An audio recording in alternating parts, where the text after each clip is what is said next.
Rockstar could have done so much with this car. 1998 Vulcar Ingot. It just can't get any more bland than this. I said leave it alone. It's an average car, but it looks like a Nissan Stagea. I said leave it alone because it may be slow. Why do they call this car an Ingot?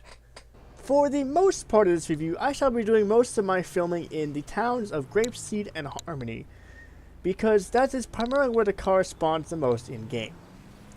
Reputed to be the safest car ever made, the classic Vulcar station wagon has been the vehicle of choice for really terrible drivers for over 20 years. The closest thing you'll ever get to a tank for under 10k. 1998 Vulcar Ingot. The car you get when your parents say a Class A Seiya is too dangerous. There isn't much of a history in case of previous generations with this car. It started out in GTA 4 as a standard, well-rounded performing rear-wheel drive station wagon.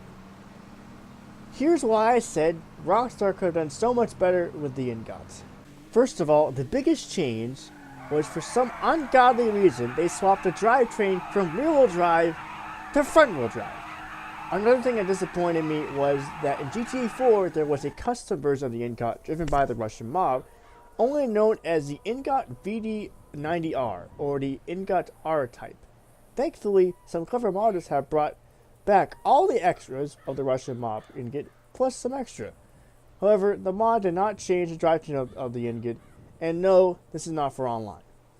For the purpose of this video, I'll be keeping the car in its vanilla GTA 5 form. I'll only use the custom modded version to showcase what we could have gotten in GTA 5. The Vulcar Ingot is primarily based on the WC34 Nissan Stagea, which I might add is not a Skyline wagon. It has some bits of a Volkswagen Passat and a Volvo here and there, but mostly it's a Stagea, although it certainly doesn't feel like it. In-game, the Ingot has a transverse-mounted, double overhead cam inline 4-banger making power. A lot less than its previous generation, that's for sure. At least 0 to 60 is better than the Gina, only 17 seconds! Now mine might get a bit quicker seeing I've fully maxed out my performance upgrades, but even then, it still feels sluggish. You really need to mash your foot down to get it moving. Even driving on the highway feels slow. And don't even get me started on hill starts. I'm not sure why Rockstar nerfed a completely average car. But from what I can guess, y'all figured, everybody wants supercars instead. In its heyday, the Ingot was a fairly decent car. Sure, I don't use it for the last resort, but still, it was fun to drive and it handled nicely. That doesn't mean it isn't fun to drive now. I just wish it had a bit more power. I actually first discovered the car in GTA 5, and I particularly liked it due to its 90s boxy style. To me, it almost felt out of place in the game world full of rounded out supercars and sleek sports cars. I came across the GTA 4 version sometime later and was like, wow, this car ain't too bad. I soon discovered that, of course, the GTA 5 version was not the same. 1998 Vulcar Ingot. The let's go all drug-free guys car when you drive you and your friends to Bible study camp.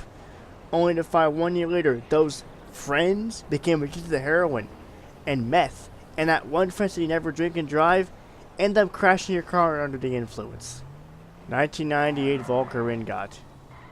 You could have been great, kid. This has been RCR San Andreas, and I'll see y'all next week. Peace out. Also, I just realized, the reason why they call it the Ingot, it's like the steel ingot. Like the steel beam, get it? Because it's like tough as a steel beam. Get it, guys? Funny joke, haha. I'm gonna go now. Bye.